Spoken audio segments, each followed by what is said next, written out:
Bu yolun sonucu döyüşle kandı. Döyüş çiliydi. Kan qovuşubdu. Bu yolun Təbrizimin qanlı açarı. Bu yol azadlığa aparan yoldur.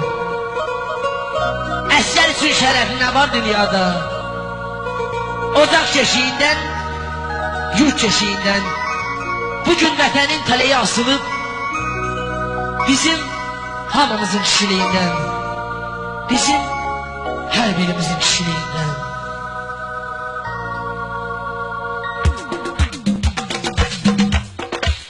Çıxsam yaxın savaşına, yüreğli ol, möhkəm dayan, döyüşlərdə